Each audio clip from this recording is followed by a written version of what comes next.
Thank you very much for being here, and a big thank you to our participants. As we already mentioned, we loved watching your Waste Safari movies.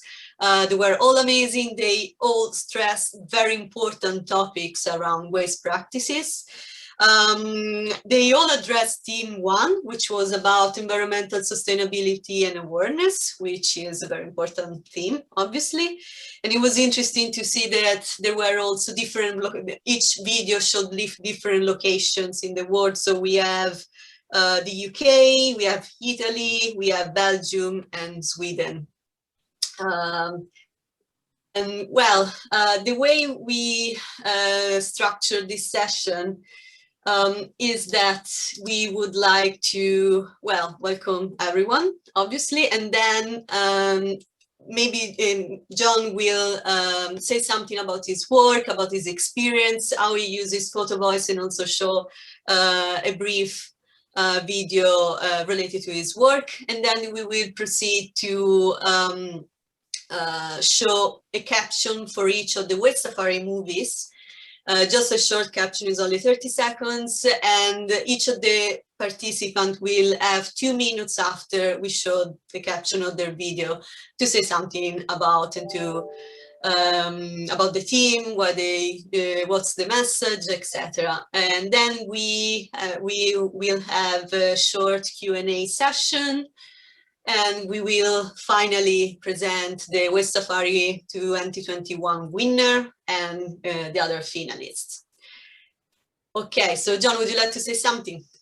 Hello, everyone. Welcome to the first session and the very first time of Waste Safari. I'm very happy that you got the time and the opportunity to participate here.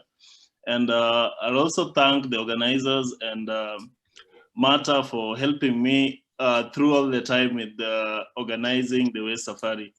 So welcome again, and just like as Marta mentioned here, is that maybe I'll give a small introduction about myself and maybe the work I've done as a practitioner and as an activist that I've become. So as you can see there, my name is John Xavier Chwea from Kisumu. I'm a waste picker. I've been in the waste picking for over 18 years now. I started waste picking as a child. That was influenced by the fact that we were not in a very good financial, we were not very financially stable. So I opted to start looking for ways to make some little money because there was no like food in the house. So that's how like I literally found myself in waste picking. I never like started it as an environmentalist. This is something that later just came into line with me as I already started. So just like I've mentioned, I'm a waste speaker in Kisumu, and right now I'm the chairman of Arena Youth Group. It's a youth group where I stay. And all we do is that we collect waste, household waste from our clientele are basically the locals of where we stay. So all we do is just collecting the household waste as a source of income and to make our community a cleaner place. Going back to how I started is that Arena Youth Group came like about 3 years ago. After I joined, I started picking waste. This was the name Arena Youth Group. It was given when it was being formalized, in that it was being registered to the social services as a youth group. And over time, as time went, the rules at the social services is that not anybody that is beyond 35 years of age shouldn't be a member of a youth group. So as time went, like most of the people that I was in, we started the group with grew beyond 35. So I recruited most of the youths. That happened in the late 2000s. And for a very long time, I found myself the only young person in the group, because like most of the people around my place wouldn't allow their children to handle waste. They used to call us chokoras. Chokoras are basically like people who pick or eat from the bin. And for a very long time, there was that stigmatization that was tagged to that name, chokora. And as time went, it kind of became an income generating activity for me and my family, because that's where I could get recyclables, mostly metals. When I started, mostly people were not recycling plastics, so they were not very valuable. No people were taking plastics for recyclables. So mostly we were looking for metals. And this I did for a very long time, trying to get something to eat. Then in 2017, I got, as a chairman, I got invited to attend a workshop. This workshop was organized by Mapping Waste Governance and Recycling Networks. And that's where I met researchers from Gothenburg University and Victoria University that introduced me to PhotoVoice. It was called the PhotoVoice. It was a workshop to teach like waste pickers how to disseminate some or to solve certain issues that are happening in their environment by the use of a photo or a video. So that's how I built more interest in videography and photography from this 1 week workshop that I attended, fully sponsored by Mapping Waste Governance and Recycling Networks. So over time, I kind of built more interest in videography. I did a lot of research and I got more interested, and I learned a lot of things beyond the workshop that made me just to like fully get myself into videography. So that is basically like a short overview of my life as a waste picker up to now, because now I would call myself a videographer, a student training to be a journalist, and also an activist for the waste pickers. I've been a waste picker for the longest time, and I've gone through most of the issues that waste pickers are going through. And I also know how the stigmatization that is still there from where I stay, from where I come. I know the stigmatization that is still there for waste pickers all the time, like being called thieves, because whenever a waste picker is seen from where I come from, that the people are normally very cautious, because they know that if you see a waste picker, you probably need to get anything valuable safe, because it might get lost. So we were branded as thieves. So I've become an activist, because most people do not like view waste pickers as people, as human beings that should be treated with respect. And that happens also with the both local and the national authorities. So I've been trying to use the PhotoVoice to kind of air the voices of these waste speakers, because mostly the waste speakers are kind of the voiceless. So I've found like the photo a very powerful tool to try to get the voices of the waste speakers out there for everyone to see and to hear. Thank you, John. It's always very inspiring hearing about your story, your experience, and your work. So I will share the screen with John short video. Yes. I hope you can see it. Actually, before you start playing, I would like to mention that during the training that I've just talked about, this was my very first video. My very first time like handling a camera, and this is what the idea that we came up with. And from the very, I decided to use it. I've of course now like shot and edited very many videos, but I decided to use this for the very first Waste Safari session, because this was my very first video. Just the same way like we had participant who like today this was their very first time trying to edit and shoot a video for themselves. So I decided to use this one.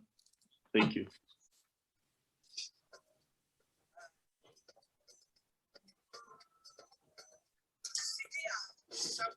Welcome to Computer Projects Ubunga Slums in Kisumu County. Ubunga has a population of 15,000 people, and 90% of them are low-income earners. In Kambuta market, women are involved in the fish recycling.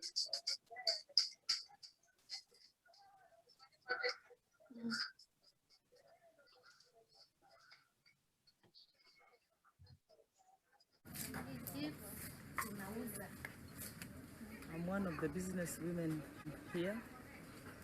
I'm also one of the leaders of the field, and we are doing this work of Mgongowazi. And besides Mgongowazi, I do some. Okay. Plan B. I'm not sure why my volume is completely, it is a 100%. So let's see. But it still was good enough. The quality was good, so no worries. Yeah, I'm not sure why the volume is so low. Watch the subtitles. It was quite good. It was quite good. No worries. No worries. Okay. No. Sorry, then I will reshare it. Yeah. Okay. Nice. Waste management in more making some schemes into leather. So that's it. Mgongowazi is a fish frame. The fish that has been filleted. It has been filleted this side and this side. In Kiswahili we call it Mgongowazi, but in English we call it a fish frame. These fish frames are processed just nearby factory here. After being processed, we go pick them in tons, in kilograms, we bring them in the field. After being got in the field, we wash them first, and then we cut them. We fry them as this one is now being fried. After being dried, we fry them in deep oils. Yeah, then we sell them to our customers who are now coming here. Sometimes we go we go to the markets, but most of the time our customers come here. This job has employed so many people. We are two markets in Kisumu like this. We have got Ubunga and Kisiani.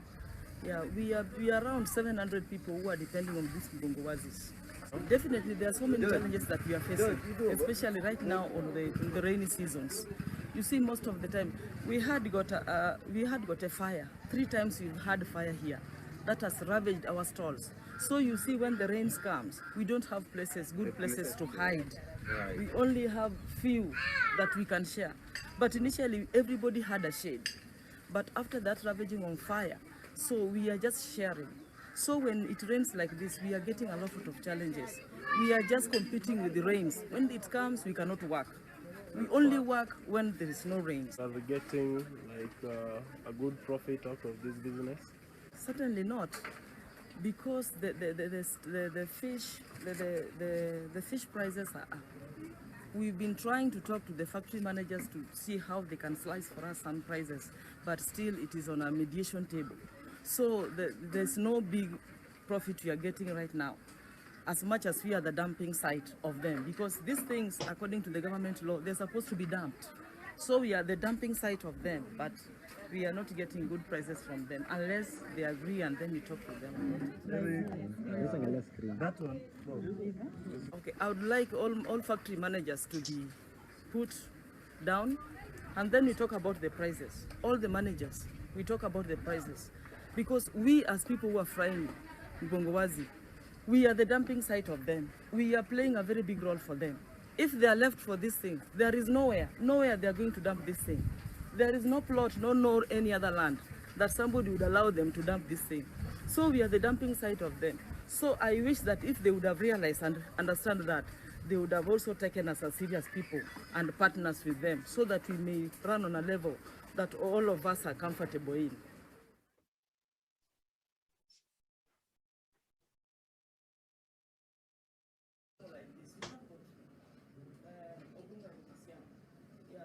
We are around 700 people who are depending on these Mgongowazis.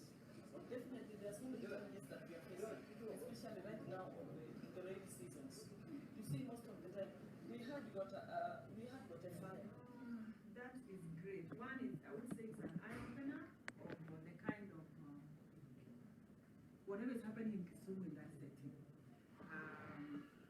wouldn't say we've gone out too much to, you know, like venture into what we do. So I would appreciate such a video because it helps us as an office to also look for ways to reach out to assist such a, because I was just listing the challenges that they mentioned there, like the fires, for example, which means they need like wood sheds to work in. They're talking of during the rainy seasons they cannot work, but if they had a structure that they can work in, then that will be taken care of. Those are some of the things maybe this department should look into.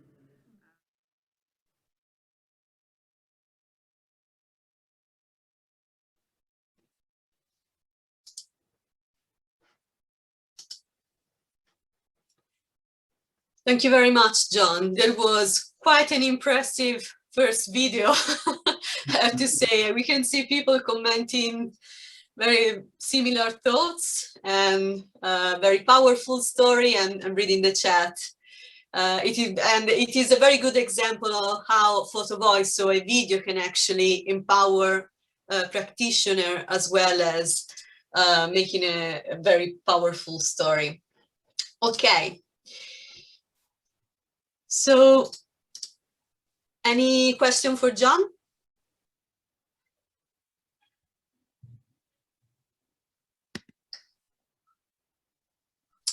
I have a question. Yes, please, Jutta. John, what is your next project? Tell me about. I have multiple next projects. I'm currently doing some work with the communication projects with Patrick Zapata, and I'm going to do right now. I'm starting to do a video with the women at Obunga, the same fish markets, the table banks. You know, they normally have this table bank where they have like rotational money, loaning. I'm also going to do, the project is also, Recycle Networks is also funding a biogas there. So I'm going to document the whole process, and it will be like an instructional video where like other places and other people can see and watch and replicate what is happening there. So the biogas one will be totally an instructional video where like people can learn and replicate what is done there. So as I'll be documenting this work, we'll have like some waste pickers on site to also see and learn how these things are done, so that maybe if we are to replicate another one next time, then it's the waste pickers and the youth there that can now do it, instead of like getting professionals from very far to come and do it. So great. Excellent. Thank you. Thank you very much, John. Okay, so let's move on with our Waste Safari participants.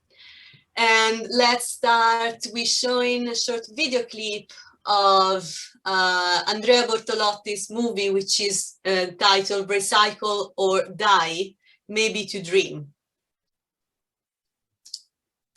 I hope you can see it. Out of waste. They're used in mostly in-house furniture. This is pure plastic bags. This is PE, it's art.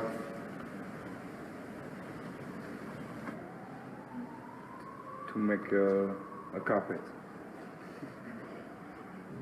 What we are doing right now is finding out if it's worth it to approach it this way. So we are finding out if we can live out of collecting locally.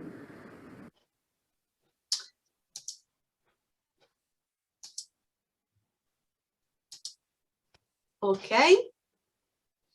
Andrea, would you like to say something? Yeah, but just the frame that you showed, that is those panels that are produced in this atelier. It's a very small workshop in the city center of Brussels, almost implemented by two guys that are are quite at the same time practical and idealistic. But it was interesting because I was looking to know something about what could become a plastic bags. I was thinking that there were no way to make something out of it. Instead, they just show me the opposite. So it was a nice encounter, and also because they have a very critical stance. So it's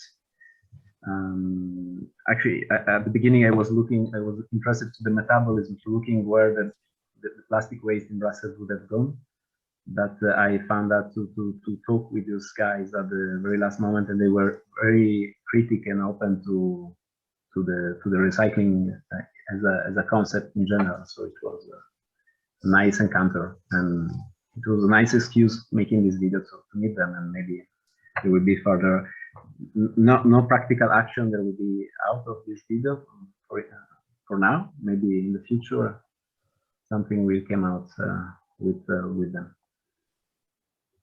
Thank you very much, Andrea. We really enjoy watching your movie. Okay, let's move on. And we are now showing Dario Minervini, Giuseppe Michele Padricelli, and Antonino Rapicano Waste Safari movie, which is named Littering the Urban Space. And yes. Okay.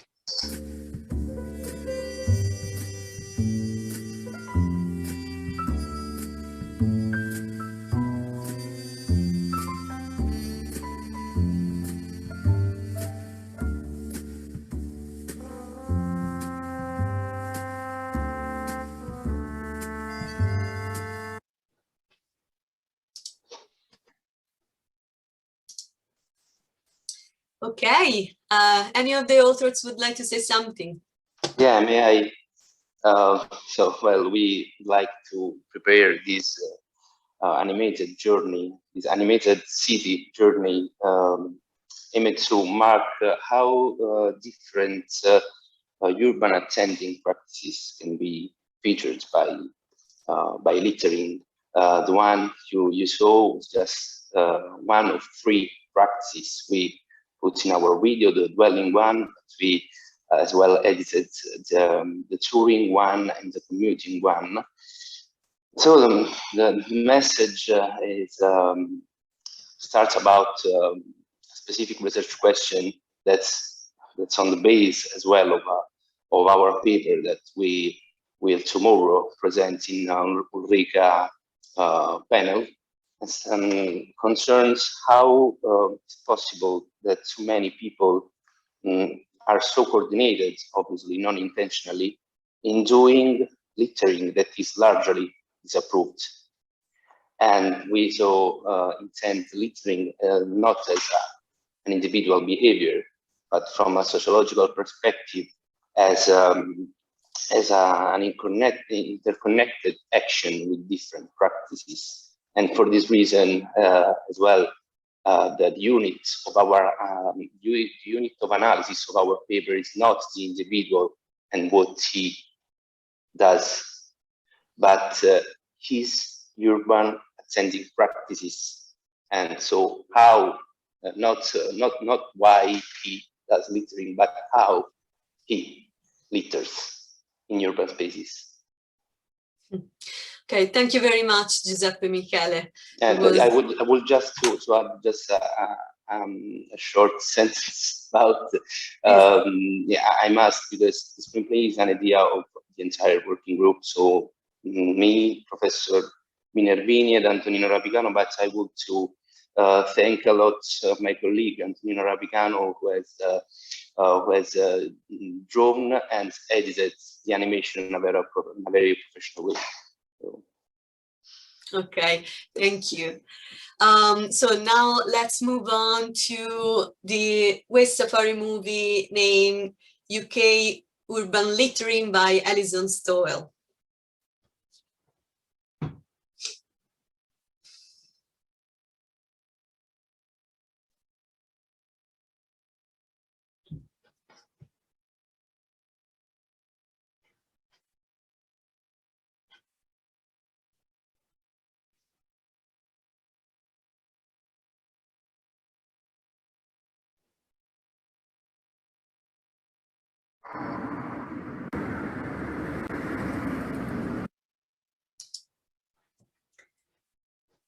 Okay, that's great. Alison, would you like to say something? Well, I'm sure that had you on your edge of your seats. But the inspiration behind that, I was originally going to video something else, but the people weren't available. So I thought, what could I do? And one thing I'd noticed was after recycling bin day, all the litter that was strewn across the street. And so that was my inspiration, you know, how can the distance between the recycling bin and the floor, because everybody had taken their recycling bins in, they'd been emptied by the recyclers, but the debris was still there. Okay, thank you very much. Let's move on to Caterina, aka Kral, the Waste Safari movie, Xmas. Thus, the plasticized tree became COVID-19 totem as the virus is dormant in the tree trunk. Here, I acknowledge the globally infected by virus pandemic and planetary by plastic pollution pandemic for all of us. It seems, after all, that we are all plasticized, alike in a contemporary fairy tale for the next 1,000 years. Caterina, that was great. Would you like to say something? I do. Well, this is one of my do-it-yourself moments that I've for past decade been doing in UK. And as Alison says, when you come to UK, you want to involve people and suddenly is there echo? Oh no, it's okay, carry on. Okay. Because obviously some of my habits come from living 20 years in South Africa, where I did a lot of community engagements and HE educational stuff with a lot of enthusiasm. And the UK is been in some kind of a way a solitary path, but also solitary path for all of us. But mostly highlighting, visualizing the plastic pollution in nature. That is a part of this series that I kind of explore through using my own fresh. So in a way, it's a self-narrative. Thank you very much, Caterina. Okay, now let's move on to the Waste Safari movie, The Solidarity Fridge by Maria Jose Zapata Campos. Anything we can learn from the social innovations developed by the civil society? What waste prevention practices driven by ordinary citizens can lead the way towards a more sustainable and inclusive society? The current level of food waste equals about 1/3 of all food produced in the world today.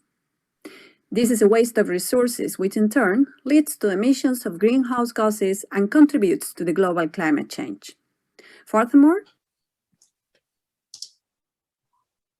okay, thank you, Maria Jose. Would you like to say something? yeah, that I had to force my children to see the video and they were not impressed. But apart from that, I wanted to show you a little bit of the venue, of the digital venue of the conference in Gothenburg. And I also wanted, as Andrea, it was an excuse to meet some people that I really wanted to meet. Now, the people from the Solidarity Bridge, that we have been having some digital meetings this year. And the reason why is because, exactly as he was said in the video, because I believe, based on our research, that these civil society-driven initiatives can pave the way towards an ecological transition from below. And as also John was mentioning before, there is a blending of rationales in why people engage in waste prevention practices. Like John started for material reasons in the same way as many people join as food savers, this initiative, the Solidarity Fridge. But then you start adding new rationales immediately, like environmental, social rationales, and many other reasons. And that is what is really important. and that these people prompt change through actions and not through the discourse. And then finally, like we really, and for me, it's a way of addressing how these organizations, the civil society organizations, they make a huge contribution to reduce food waste. They save money to companies, to grocery stores, because they don't have to pay for food waste collection, which is a real shame. They help cities to address their sustainability visions and goals.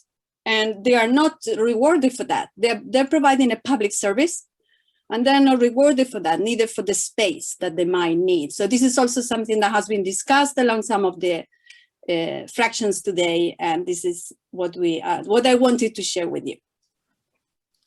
Thank you very much, Maria. It was a very interesting product to watch. So because some of our participants has to leave in a few minutes. John, what about we actually change the order of the schedule and we announce the West Safari winner? Oh. Yeah. Okay, before we announce the West Safari winner, I'd just like to mention that all the videos and the creativity and the time that you invested in it is very much appreciated. And I also like to mention that there's a very creative way that you guys like differently turned around the themes and the power that you guys have like to get what you are trying to do in the West Safari out there known. So I'd very much appreciate what you did, and I'm hoping that maybe next time that you're organizing such a thing, you guys will come back bigger and better. And before also we announced, just like I earlier mentioned, that West Safari is just a community-driven storytelling approach of waste and sanitation that has the aim to empower like the community. And for the reasons, we came up with certain criteria that myself and Marta used to like kind of go through every video and decide on the West Safari winner.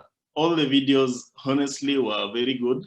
And we had a very hard time like deciding on the one that we could take as the first one.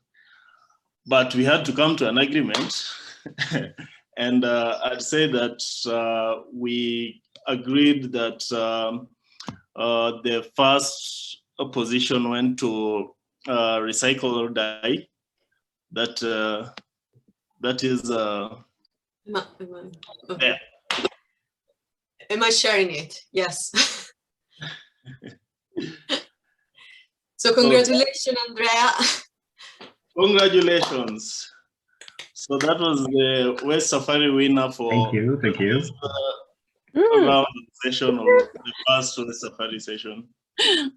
Yeah, and as a first place, you also have won a voucher for a free registration for opening the Bean Tree, which will be in Lancaster in 2023.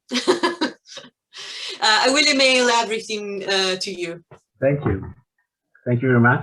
I'm honored and expected to. And thank you, John, for your lessons. Thank you. I follow all your tips. Thank you very much, John and Marta.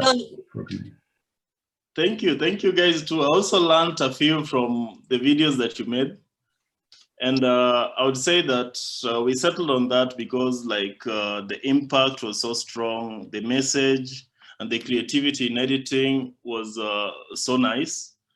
And mostly because of you also kind of brought the business aspect in waste recycling, which is very important. Just like Maria mentioned that my past life, like I got into waste not because I was an environmentalist. I was so young to know that and to kind of start thinking in that lane. But being that there could be value that can be shown to the rest of the people, then there can be a difference, and we found your video to kind of encompass all of these.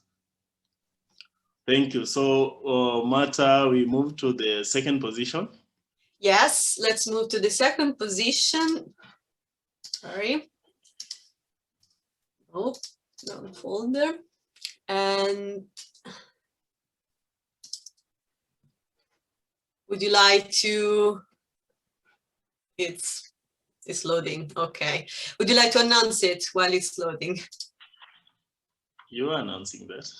I should announce it, you're right.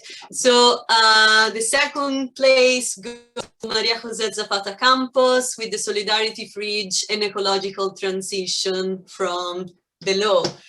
So congratulations. And it was chosen because the impact was very high. It includes civil society, consumers, and local businesses. Responsibilities, the message was strong.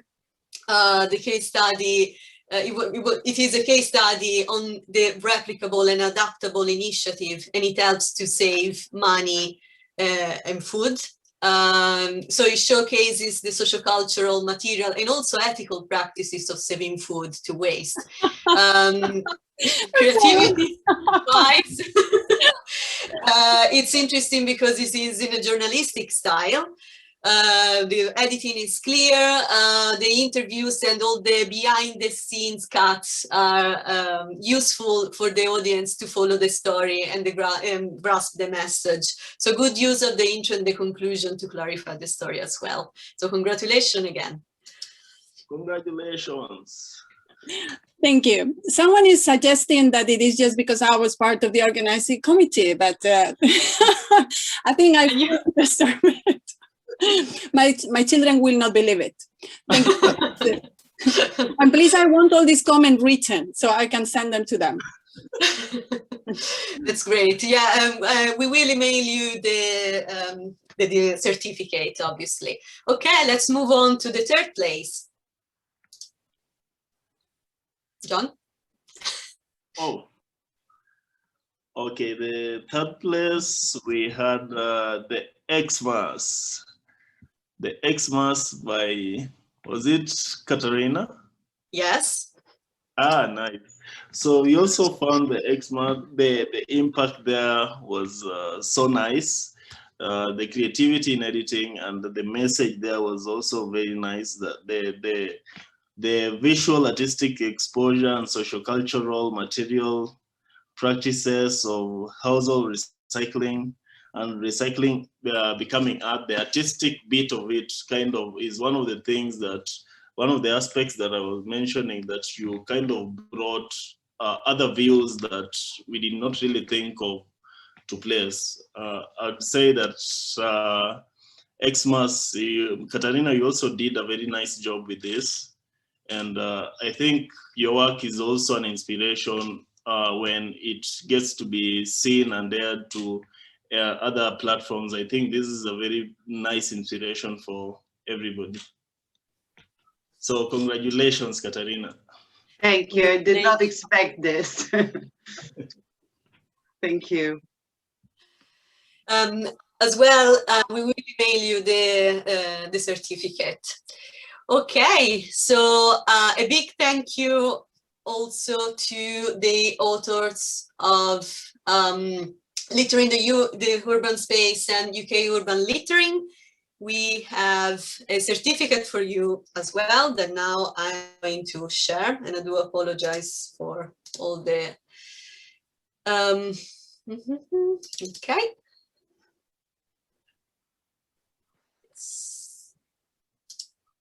Okay, so, okay. So in Littering the Urban Space, it is an amazing animation video. I really, really, really enjoyed it. And I've been to Naples for work-related things. So it was good to see something based there. It shows great creativity. It also shows how easy it is to litter in the urban environment, even when you actually don't mean it, like for example, in the case of the tourists.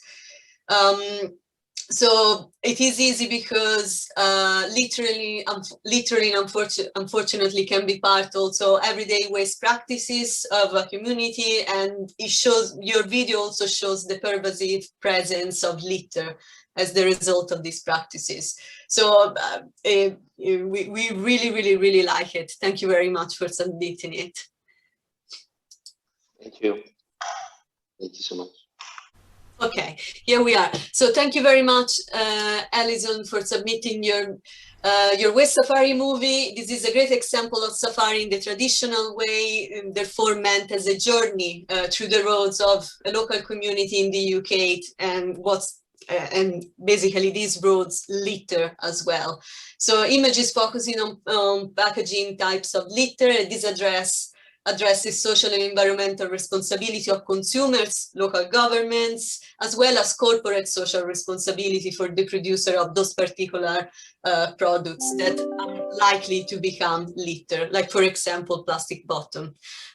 So thank you very much to all the participants. I'm sorry that we are running so late. We actually took all the time of the final session of the conference, but good job to everyone. And I think we may have to conclude it here because